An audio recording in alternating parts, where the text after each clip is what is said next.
គ្រួសារវីរជនពលីដោយសារការពៀព្រំដែនមួយគ្រួសារទទួលបានផ្ទះថ្មីដែលជាអំណោយដ៏ថ្លៃថ្លារបស់សម្ដេចអគ្គមហាសេនាបតីតេជោហ៊ុនសែនប្រធានព្រឹទ្ធសភាប្រធានសមាគមអតីតយុទ្ធជននិងនិវត្តជនកម្ពុជាសម្ដេចគតិព្រិតបណ្ឌិតប៊ុនរ៉ានីហ៊ុនសែននិងប្រជាពលរដ្ឋក្រីក្រ10គ្រួសារបានទទួលការឧបត្ថម្ភស្បៀងអាហារឬឧបភោគបរិភោគដែលជាអំណោយមនុស្សធម៌របស់សម្ដេចមហាបវរធិបតីហ៊ុនម៉ាណែតនិងលោកជំទាវពិធីនេះត្រូវបានធ្វើឡើងនៅភូមិថ្នោតឃុំត្រៀលស្រុកតាំងគោកខេត្តកំពង់ធំនាព្រឹកថ្ងៃទី15ខែមករាឆ្នាំ2026ផ្ទះថ្មីដែលទើបតែសាងសង់រួចត្រូវបានប្រគល់ជូនក្រុមគ្រួសារវីរជនការពារព្រំដែនដោយឧត្តមស្នេហ៍តូសំសុន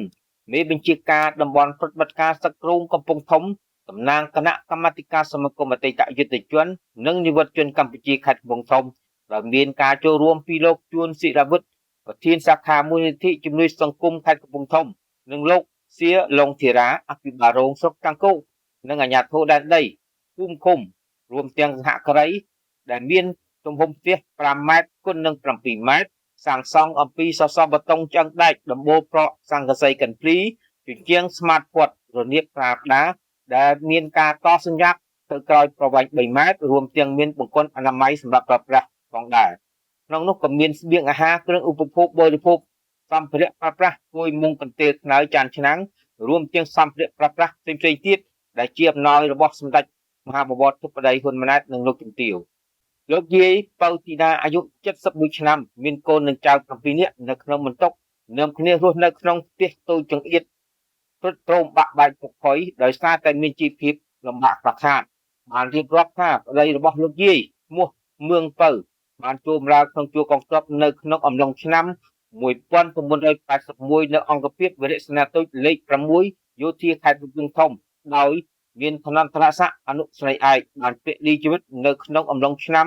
1989នៅស្មរភូមិឃ្លៀងខ្មោតភូមិប្រឡាយស្រុកស្ទងខេត្តកំពង់ធំឧត្តមស្រីតូសំសុនបានបញ្ជាក់ថានៅក្នុងស្រុកតាំងគោកខេត្តកំពង់ធំគឺបានសាងសង់ផ្ទះបានចំនួន21ខ្នងផ្ទះ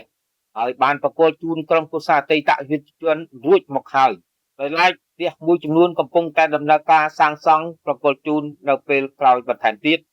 ដែលមានជីវភាពលំបាកខ្វះខាតពិតប្រាកដផ្ទះទាំងនេះជាអំណោយដ៏ថ្លៃថ្លារបស់សម្ដេចតេជោហ៊ុនសែនប្រធានសមាគមអតីតយុទ្ធជននិងនិវត្តជនកម្ពុជានិងសម្ដេចមហាបវរធិបតីហ៊ុនម៉ាណែតតាមរយៈឯកឧត្តមទេសរដ្ឋមន្ត្រីនាយឧត្តមស្នេហ៍គតិសង្ឃបណ្ឌិតគុណគឹមអនុប្រធាននិងជាអគ្គលេខាធិការសមាគមអតីតយុទ្ធជននិងនិវត្តជនកម្ពុជាឧត្តមស្រីតូសំសុនបានឧបត្ថម្ភដល់ប្រជាពលរដ្ឋក្រីក្រ10គ្រួសារផងដែរដោយមួយគ្រួសារទទួលបានអង្ករ25គីឡូក្រាមមីក្រាឃ្មុំ1ចេះទឹកអ៊ីវទឹកត្រី2យួរត្រីខកំប៉ុង1យួរនិងបានអំពាវនាវដល់បងប្អូនយុទ្ធជននិងប្រជាពលរដ្ឋឲ្យមានការយកចិត្តទុកដាក់ថែទាំសុខភាពបង្កើនការប្រុងប្រយ័ត្នពីភ័យនិងរួមគ្នាដាំដំណាំចិញ្ចឹមសត្វ